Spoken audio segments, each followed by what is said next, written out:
ಬಾಂಗ್ಲಾದೇಶದಲ್ಲಿ ನಡೀತಿರ್ತಕ್ಕಂಥ ಬೆಳವಣಿಗೆ ಕಳವಳಕಾರಿ. ಒಂದು ಕಾಲದಲ್ಲಿ ಮೂಲ ನಿವಾಸಿಗಳಾಗಿ ಬಹುಸಂಖ್ಯಾತರಾಗಿ ಮೂಲ ನಿವಾಸಿಗಳಾಗಿದ್ದಂಥ ಹಿಂದೂಗಳನ್ನು ಒಂದಲ್ಲ ಒಂದು ದೃಷ್ಟಿಯಲ್ಲಿ ಮತಾಂಧ ಮುಸ್ಲಿಮರು ಟಾರ್ಗೆಟ್ ಮಾಡ್ತಾ ಇದ್ದಾರೆ. ನೋಡಿ, ಇಸ್ಕಾನ್ ಕೋವಿಡ್ ಸಂದರ್ಭದಲ್ಲಿ ಜಾತಿ ಭೇದ ಮಾಡ್ದಲೇ ಅನ್ನದಾನ ಮಾಡಿದ್ರು, ನೆರವಿಗೆ ಬಂದರು. ಆ ಇಸ್ಕಾನನ್ನು ಅದು ಜಾಗತಿಕವಾಗಿರೋ ಒಂದು ಸಂಸ್ಥೆ. ಯಾವುದೇ ರಾಷ್ಟ್ರದಲ್ಲಿ ಇಸ್ಕಾನ್ ಭಯೋತ್ಪಾದನೆ ಮಾಡಿದ ಒಂದು ಸಣ್ಣ ಉದಾಹರಣೆಯೂ ಇಲ್ಲ.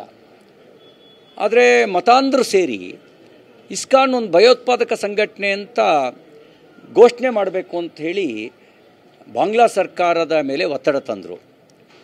ನಿನ್ನೆ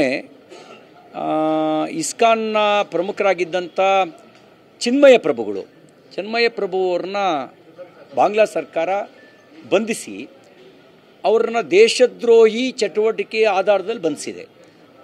ಅವರು ಹಿಂದೂಗಳ ಮೇಲೆ ನಡೆದ ದೌರ್ಜನ್ಯದ ವಿರುದ್ಧ 2000ಕ್ಕೂ ಹೆಚ್ಚು ದೌರ್ಜನ್ಯ ಹಿಂದೂಗಳ ಮೇಲೆ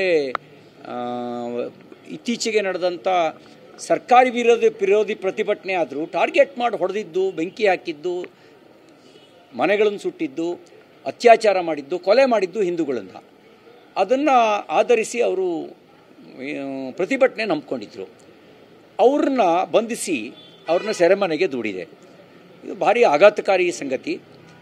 1947ರಲ್ಲಿ ಭಾರತ ವಿಭಜನೆ ಆಗಬೇಕಾದ್ರೆ 38% ಹಿಂದೂಗಳಿದ್ದರು.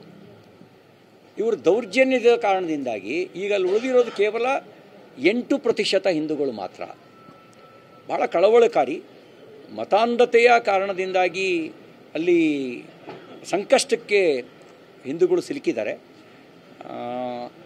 ನಾನು ಈ ಸಂದರ್ಭದಲ್ಲಿ ವಿನಂತಿ ಮಾಡ್ತೇನೆ, ಭಾರತ ಸರ್ಕಾರ ತನ್ನೆಲ್ಲ ಪ್ರಯತ್ನ ಹಾಕಬೇಕು.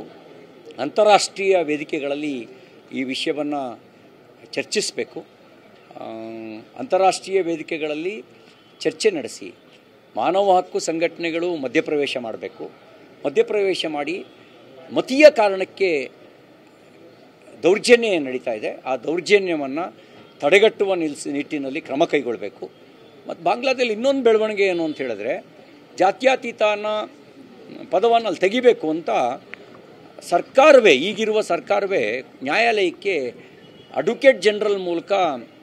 ಅಟಾರ್ನಿ ಜನರಲ್ ಮೂಲಕ ಒಂದು ಅಫಿಡವಿಟ್ನ ಕೊಟ್ಟಿದೆ. ಅಲ್ಲಿಗೆ ಮತ್ತೊಂದು ಅಫ್ಘಾನಿಸ್ತಾನದ ಮಾದರಿ, ಇನ್ನೊಂದು ಪಾಕಿಸ್ತಾನದ ಮಾದರಿಯನ್ನು ಬಾಂಗ್ಲಾದೇಶದಲ್ಲಿ ಪ್ರತಿಷ್ಠಾಪಿಸುವಂಥ ಒಂದು ಸಂಚು ನಡೀತಾ ಇದೆ.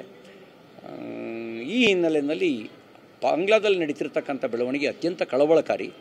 ಈ ಬಗ್ಗೆ ಅಂತಾರಾಷ್ಟ್ರೀಯ ಸಂಸ್ಥೆಗಳು ಮತ್ತು ಭಾರತ ಸರ್ಕಾರ ವಿಶೇಷ ಕಾಳಜಿಯನ್ನು ಅಲ್ಲಿಯ ರಕ್ಷಣೆಗೆ ವಹಿಸಬೇಕು ಅಂತ ನಾನು ಈ ಸಂದರ್ಭದಲ್ಲಿ ವಿನಂತಿ ಮಾಡ್ತೇನೆ.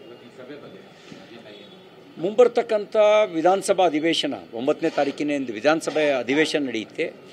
ಅಧಿವೇಶನದ ಸಂದರ್ಭದಲ್ಲಿ ಚರ್ಚಿಸಬೇಕಾಗಿರ್ತಕ್ಕಂಥ ವಿಷಯಗಳ ಬಗ್ಗೆ ನಾವು ಯಾವ್ಯಾವ ವಿಷಯವನ್ನು ಕೈಗೆತ್ಕೊಳ್ಬೋದು ಅನ್ನೋದನ್ನು ನಾವು ಚರ್ಚೆ ನಡೆಸಿದ್ದೀವಿ. ಯಾವ ವಿಷಯಗಳನ್ನು ಕೈಗೆತ್ಕೊಳ್ಬೇಕು ಅಂತ ನಾನು ಈ ಸಂದರ್ಭದಲ್ಲಿ ಹೇಳೋದು ಸೂಕ್ತ ಆಗಲ್ಲ. ಆದರೆ ಯಾವುದನ್ನು ಕೈಗೆತ್ಕೊಳ್ಬೇಕು ಅನ್ನೋದ್ರ ಬಗ್ಗೆ ನಾವು ಒಳಗಡೆ ಮೀಟಿಂಗ್ನಲ್ಲಿ ಚರ್ಚೆ ನಡೆಸಿದ್ದೀವಿ.